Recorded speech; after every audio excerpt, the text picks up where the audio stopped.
Well, we're almost done. We've had quite a journey through the endocrine system. We started out talking about the chemistry of hormones. We now know they are lipid or hydrophobic and peptide protein amine hydrophilic. And we know what that means in terms of how they get transported through the bloodstream and how they affect cells. We understand target cells. Then we started talking about how the hypothalamus and the pituitary gland control the adrenal cortex and the ovaries or testes and the thyroid gland, right? So we know all of that. Then we started talking about all of the endocrine glands that are independent contractors, and we started by talking about pancreatic islets, and then we had to learn all about diabetes mellitus, right? So we're wrapping up with just two different glands. We're going to talk about the parathyroid glands, and we're going to talk about the pineal gland. All right, let's talk about the parathyroid gland first. The parathyroid gland is also kind of like here, except for your thyroid gland is right here in the front. If I wanted to see the parathyroid gland, I'd have to rip this off, flip it around, and then it would look something like this image here on the right. And you can see the parathyroid glands are very small compared to the thyroid gland. The thyroid gland makes thyroid hormone. The parathyroid gland makes parathyroid hormone. Yeah, yay, okay. Now, it regulates calcium levels, specifically parathyroid glands. If your calcium levels are too low, here's going to be calcium levels.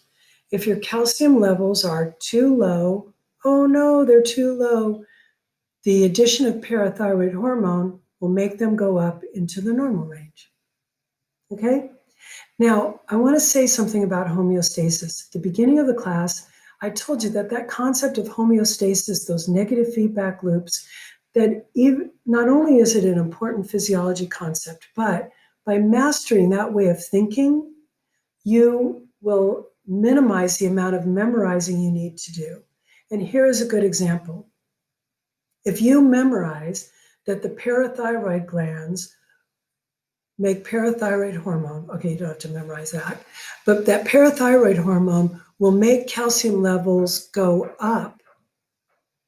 Then if I ask you, well, what will cause parathyroid hormone to be released? You would just say, well, when calcium levels are too low, right?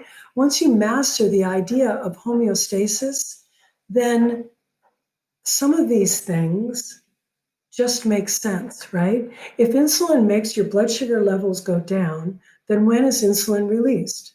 When blood sugar is too high, okay? So the parathyroid glands. Now, one more little thing. What is the antithesis, the opposite of parathyroid hormone? Calcitonin. Calcitonin is made by the thyroid gland, and it will cause calcium levels to go down when they are too high, right? Let's talk about the pineal gland. The pineal gland makes two hormones, and they're very closely related to each other. It makes serotonin and it makes melatonin. The pineal gland makes serotonin and releases it in the morning.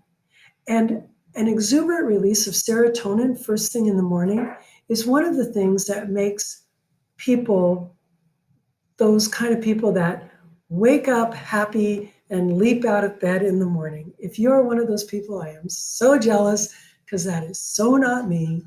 And maybe it's my serotonin that's a problem. But the pineal gland, it's here in the back of your brain, and it is so small in humans that it wasn't even on those really nice brain models that you were working with, right?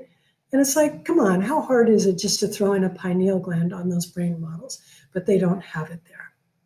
Now, in the morning, your pineal gland releases serotonin, and in the evening, when the sun goes down, the pineal gland turns serotonin into melatonin and releases melatonin into the bloodstream. So here's another situation where this very small gland makes two very closely related hormones, closely related in structure. Now, they do opposite things. Serotonin wakes me up, makes me feel kind of happy, kind of content, like things are going to be okay.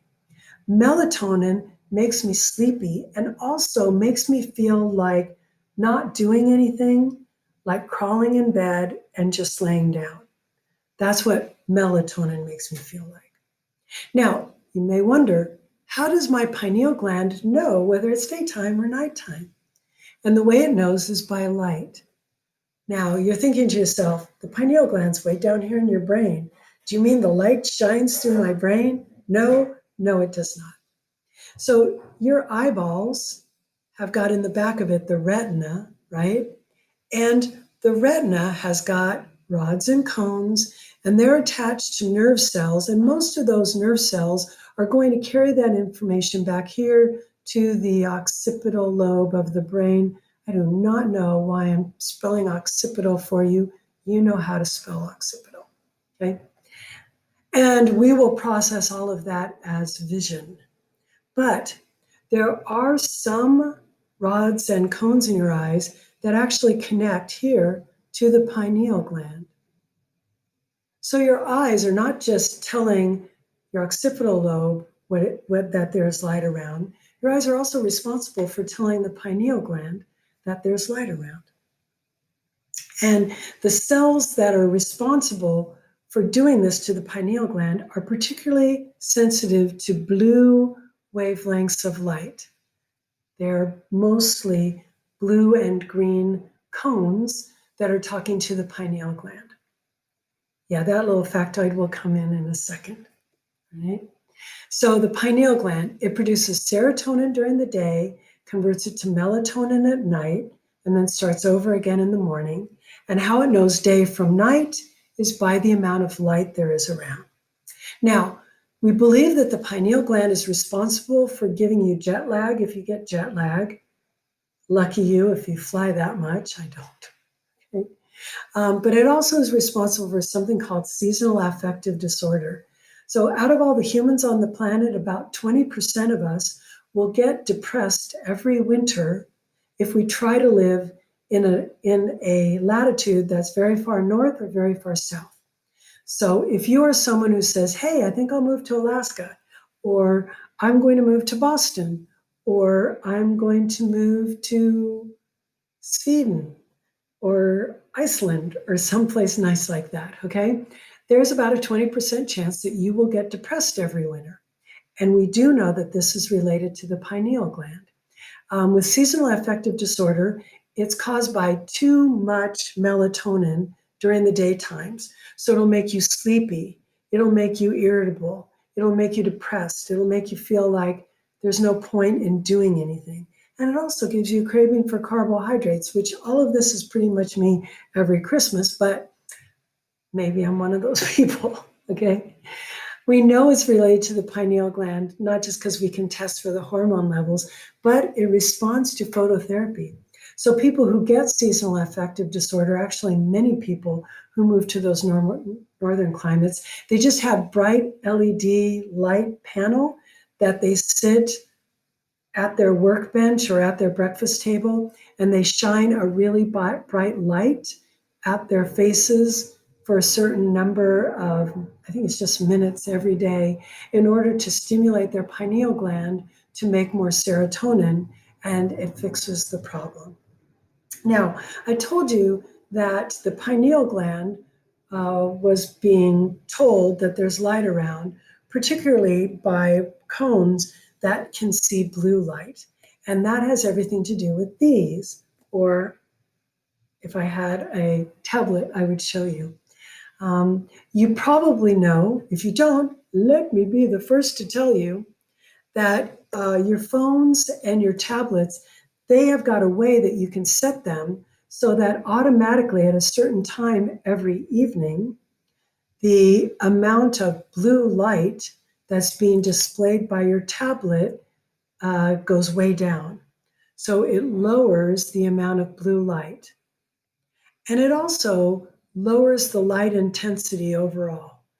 So there's a setting, I think mine's set to do that at 8 o'clock every evening, that the light that's on whatever computer I'm working on becomes less blue and is dimmer all by itself. And why are we doing that? Why are they even set up to do that? It's because of your pineal gland.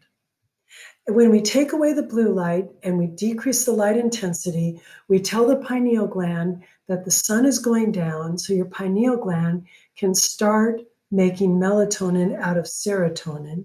And so when you go to bed later that night, you can fall asleep. If you or anyone in your family has got a habit of using their phone or their tablets right until the moment that they go to bed and then have trouble falling asleep, so they pick up their phone or their tablet and then they can't fall asleep at all, then one of the problems can be this serotonin melatonin issue. And if you can't convince them to simply set this down an hour before they go to bed, at least have their phone or tablet automatically set for nighttime mode, which has less blue light and less light. All right? Okay, pineal gland, day, night. Yes, people who don't have eyes at all because they had to be removed for whatever reason, or people who are completely and utterly blind because there's damage to their retinas, they can actually have trouble with this day-night cycle as well, and depression related to it. That's it. I don't know what the next topic is. Oh, yes, I do. Neurophysiology. I'll see you at the next video.